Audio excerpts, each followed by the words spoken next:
What's going on, Ohio Cannabis Report family? Gerald Moore Jr., founder of Ohio Cannabis Report, tuning in for a midweek update and episode for all things Ohio cannabis. I hope you guys' week is going well so far. My week's going pretty well. I can't complain. I finally got some free time, so I wanted to come bring you guys some more content and information about things going on in the current landscape here in Ohio. Obviously, we just hit 1 year in our recreational and adult use sales. Last month, we also just crossed the $3 billion threshold with medical and adult use sales in the state of Ohio. Just a refresher, Ohio is legal. We do have a medical program and we have an adult use and recreational program. The medical program has been around since 2019, and the adult use program just started about a year ago, like I just said. So, again, in terms of legality, there's still a lot of gray area in the laws. We do have home grow, and the politicians are still seeking to change the laws around when it comes to the citizens initiated statute when it comes to issue two. Obviously, some of us have been talking about a constitutional amendment, which would, change the constitutional or would change the constitution and wouldn't allow the politicians to come in and change the law as they're trying to do. Over 2.7 million people, I believe, voted for cannabis legalization. More people voted for cannabis legalization than voted for our Republican governor. And obviously, Ohio is a GOP state right now. So most of our state representatives are of the Republican group, in the GOP group, and they're the ones. One, we live in a very gerrymandered state, and there's just a lot of things happening politically and at the state level. So if you are an Ohioan, I would advise you to get more involved in your state politics, because these are the ones that are allocating the money, the resources, the tax abatements, and things that are really impacting urban and marginalized communities. So it would be advantageous of you to get involved with your state politics, know who your politicians are, your state representative in your district, but also don't be afraid to contact the governor and contact their aides. These people work for you. They work for us, we the people. And so you can't, if you're going to pay somebody to do a job, you should be managing them. You should be making sure that they are working on behalf of you and your community. So if you're poor, if you're marginalized, if you're sick, if you don't have quality jobs, if you don't have quality healthcare, quality education, if your community's dirty, if the air quality's dirty, if you don't have enough parks, green spaces, enough economic development opportunities, um, that is all kind of coming down from the state level. And so you can't expect the institutions, the universities, the corporations, or people with a lot of money to work on your behalf. They're oftentimes working against you. So just putting that out there. Again, I want to thank everybody who has followed us here on YouTube and all of the other platforms, Instagram, TikTok, Substack, Patreon. I'm trying to get access everywhere. We are on podcast platforms. So if you just type in Ohio Cannabis Report, we should pop up. I haven't updated some content on there, but this show will go on all the podcast platforms. So again, please follow us. Make sure you like, comment, subscribe. If you have any comments, if you have any stories you want to share, we are casting more interviews. So if you want to be interviewed, if you're in the cannabis industry, if you've been impacted by the war on drugs, if you've been impacted by cannabis prohibition, if you have something to say about what's going on in the Ohio cannabis industry, whether you're a bud tender, whether you worked for a company, or whether you're on the outside, whether you don't know much about cannabis, I want to hear from you. I want to know your perspective. Let's have a conversation. If you're a Christian and you're somebody that's been conditioned and trained in the war on drugs, just say no. Let's talk about it. If you don't like the smell of cannabis, let's talk about it. If you we have to have dialogue and honest, nuanced conversations, because I understand that this is still a new space for a lot of people. Some of us have been here for a long time. Some of us have been fighting for cannabis legalization and decriminalization, and ending the stigma for years, and some for decades. So I think it's important that The ones that have been having the conversations in the dark finally come to the light and start having these conversations more publicly. So, again, if you're in Ohio, if you're in Columbus, I will be hosting more events personally. I'll be hosting more events under the Ohio Cannabis Report brand and also the Athletes in Cannabis brand. And also my nonprofit Green Environmental Outreach. So again, stay tuned for all of that. Um, I'm going to share my screen here real quick because I came across something on Facebook that I wanted to share with everybody. Let me see.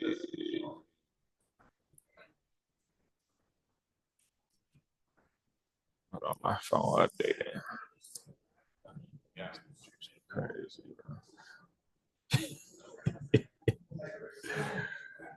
Hey,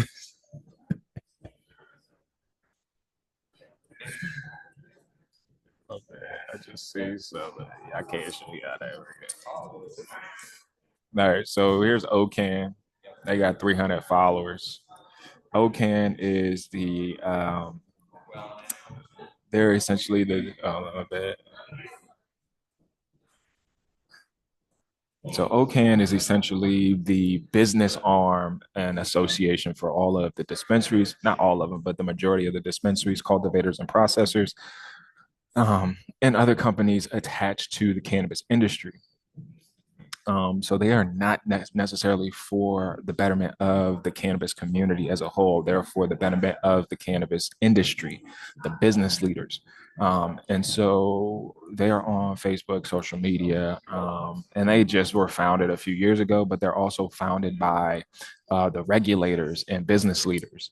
And so, as citizens, you have to pay attention to this. Even if you are a worker in the industry, you have to understand if you're not getting paid a certain amount of money, if your company is not allowing unions or don't want unions, it's the business leaders that are the ones controlling, the pay. So this popped up on my feed today. It says, thank you to our members and partners who joined us at the monthly OCAM members meeting.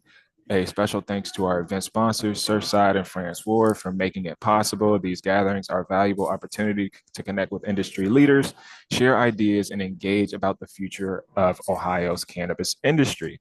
But again, they are leaving out a very specific demographic and the demographic of people who have been most harmed by the war on drugs, right? Like the African American community. And if nobody is in these rooms from that community, if nobody in our community is able to own because they can't afford to be in this community, it forces us to stay on the legacy market, the gray market. It forces us, the politicians are still trying to criminalize cannabis in a lot of different ways. A lot of these business owners are just trying to recoup their investment. So they have a gathering, and this is an isolated gathering, y'all. So just look at who's in the room. And so this lady right here, this is Adrian. This is their PR person. She just joined the team this year, y'all. This girl probably, she don't look like she ever did no weed in her life. Maybe an edible or two, but she a ditzy white girl, a journalist. She actually used to work with my wife for the news. This is the guy who led the Issue 2 initiative. Haven't seen him in a while, but this one of the lawyers that led the initiative. I don't know who these guys are. Would love to see the conversation they were having in that room. But then let's just look around the room. Look at the panelists. You know what I mean? I think this is the guy that is over the DCC, the Department of Cannabis Control. And these are, I don't know, but they don't look like none of us. And then you can look around the room. Look like I see one brother in the room right here. Uh, Everybody else, though, I don't know. Look like a lot of colonization going on in the room right there. So I just want to show you. I mean, you know what I mean? Like, it's a lot of rich people. You know what I mean? A lot of business leaders. Oh, we got a sister in the room. Okay. But just scan the room and look at the faces. You know what I mean? These are the people running Ohio's cannabis industry right now. That's Peggy. That's Emily Benaleves. You got to put a face to the business leaders. And transparency is important.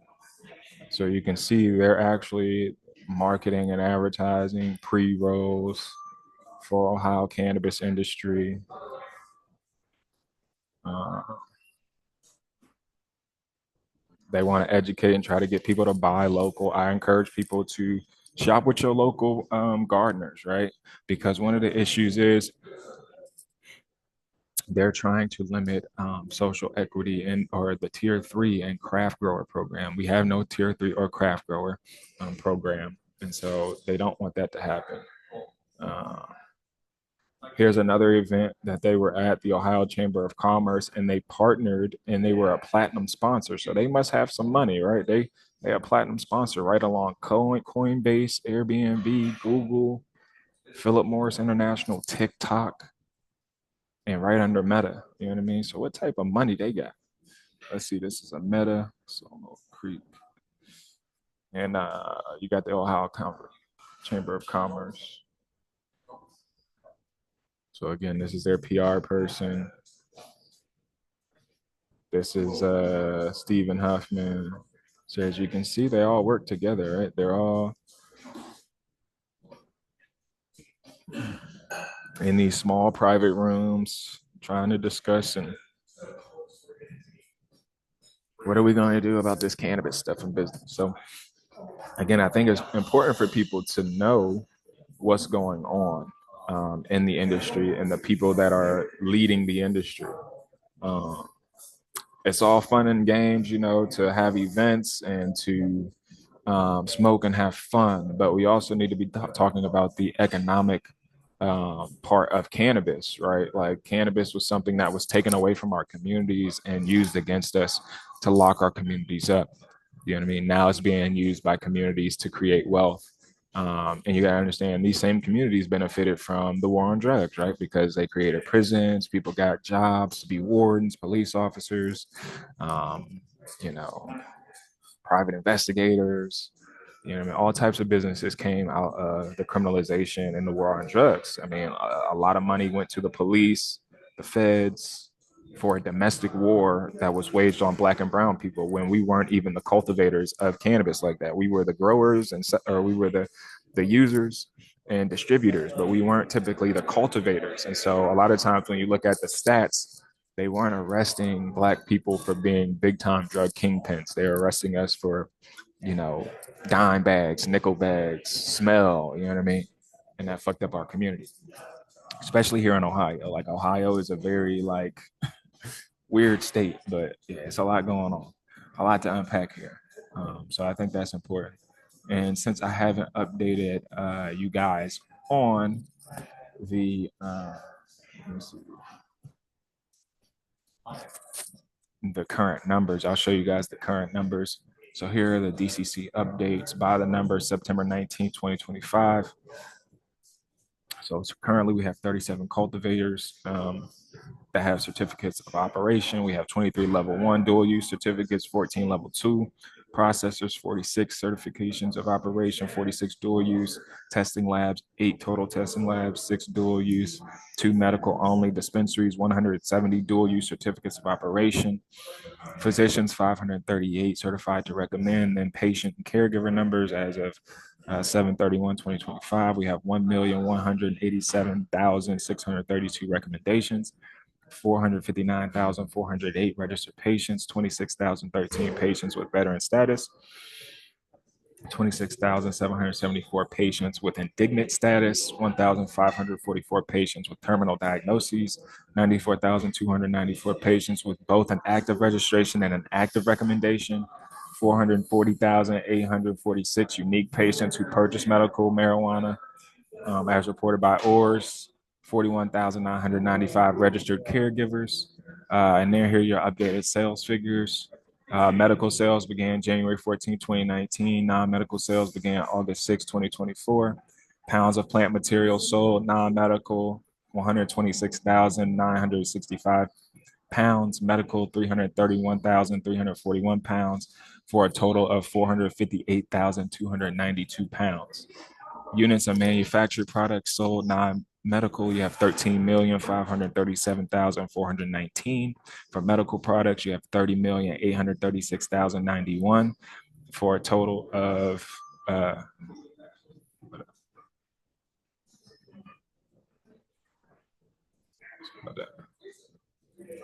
um, what was that? Manufactured products, I believe, 44,373,579, and then you have total product sales, 802 million. For non-medical, you have 802,061,626 dollars. For medical, you have 2,234,693,637 dollars, for a grand total of 3,036,756,851 dollars. So that's your total sales as of August or as of 9/13. Um, and then average plant prices, you have plant sales average for a 10th OZ at $18.54. You have plant sales average per gram, $6.55. Then you have manufacturer sales average at $27.03.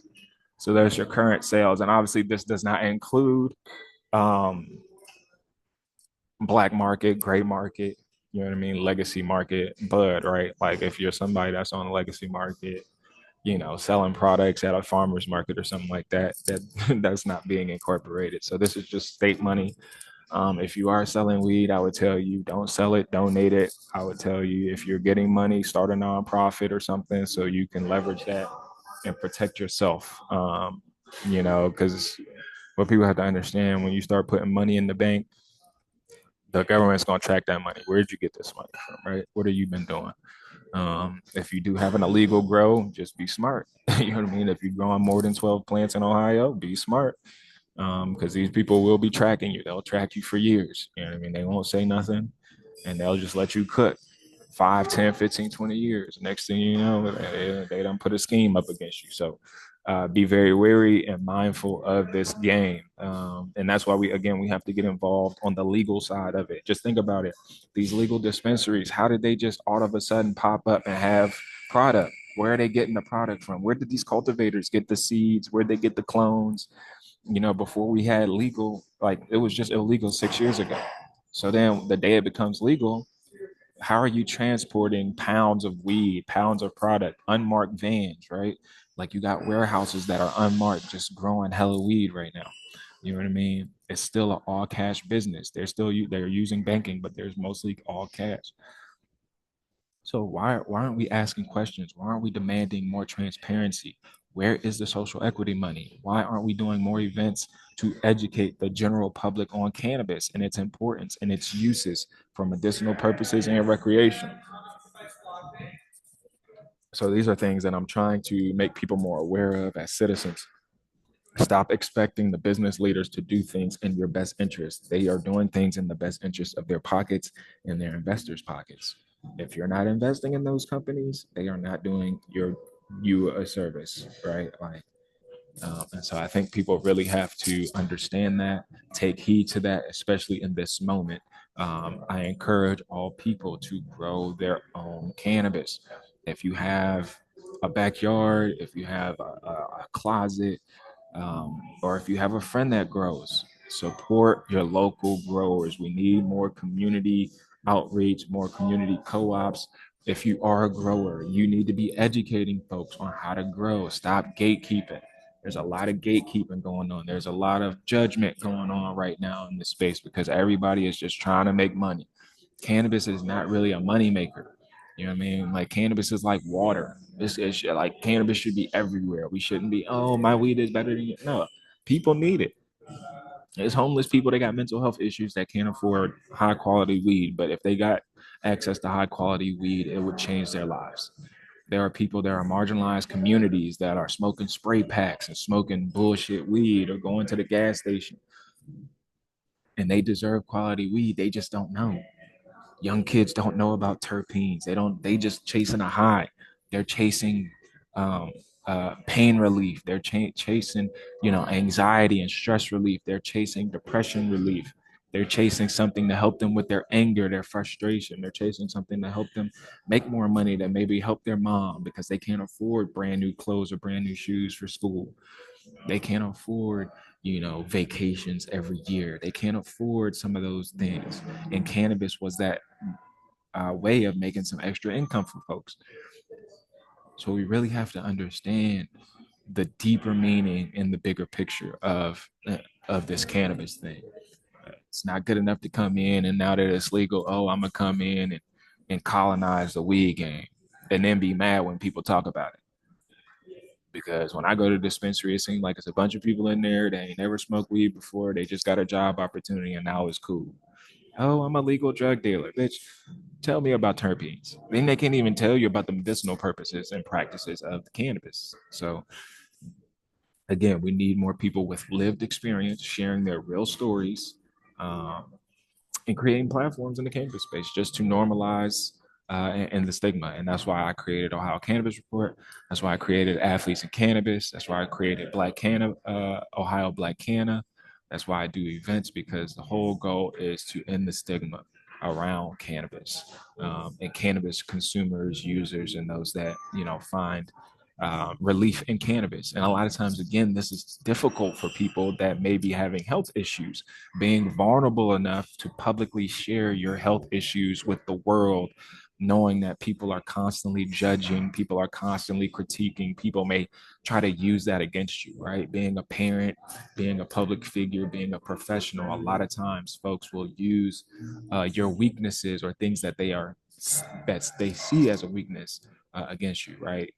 Using cannabis has often been used as synonymous with being a drug addict, right? Or being a drug dealer. Now that it's legal, it's just a plant, it's just a flower, it's something medicinal. Oh, I got gummies, right? Like it's less harmful. But we still have to understand that there are still, decades of um, indoctrination that has gone on in and around America because of the war on drugs, because of how we have viewed cannabis and the people and the communities that have consumed it. Even though white and black communities consume it at about the same rate, I don't think we grow it and cultivate it or distribute it at the same rate. But and even though still like it's only like we make up 14 to 15% of the population in America, so we couldn't possibly be consuming all of that weed. And then you got to think, why are we consuming it? We have, healthcare issues. We have relationship issues with the healthcare industry in the United States. We have been under, occupation in the United States. So the stress, anxiety, PTSD, all of the racism that we have to deal with in this country. And cannabis is one of those things that can help you. Right, you can fall into alcoholism, you can fall into other drugs, opioids, etc. But cannabis is not the gateway drug that people have said it is. It's really a gateway drug to freedom, a gateway drug to prosperity, a gateway drug to health and wellness and well-being and balance. And so we really have to start to have that conversation, that nuanced conversation, um, in our communities. We need to educate people on the endocannabinoid system, right? Like every human has an endocannabinoid system, the ECS. The ECS, people talk about runner's high. And so you cannot smoke weed ever a day in your life, and people like to run because of the high that they get from um, running and exercising and those endorphins.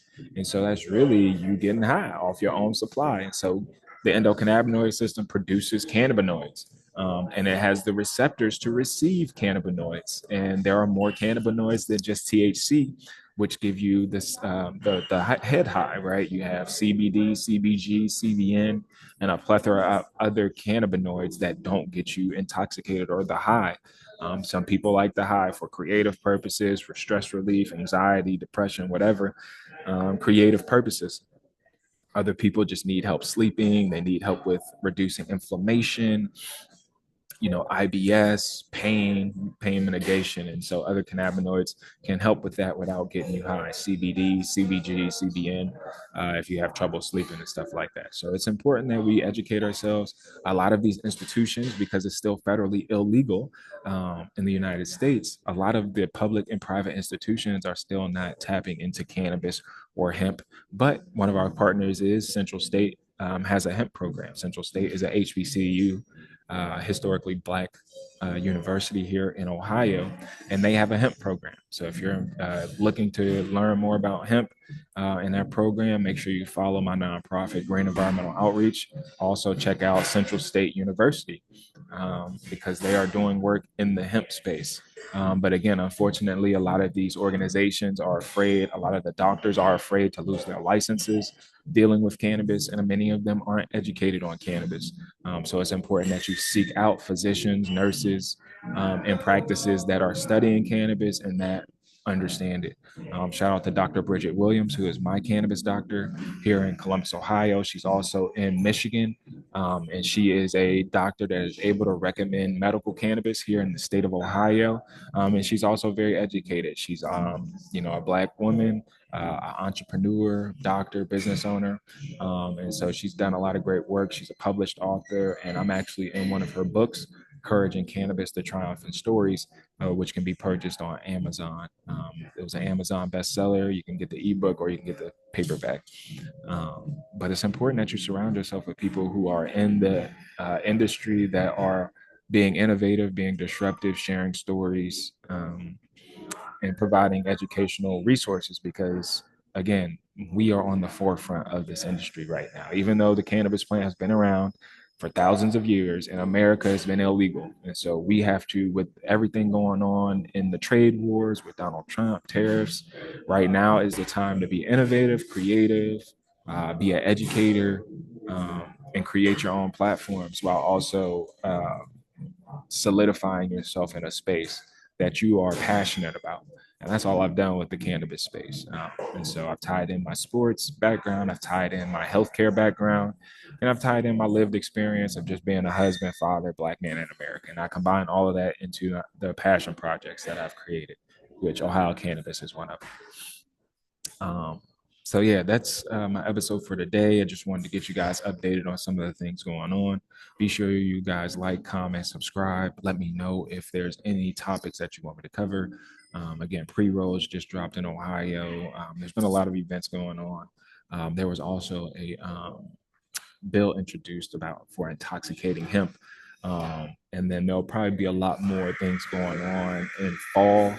Um, Once the politicians get back in session. There's a lot of stuff going on with gerrymandering right now in the state of Ohio. I believe there's some votes coming up here soon. So again, stay active, stay aware.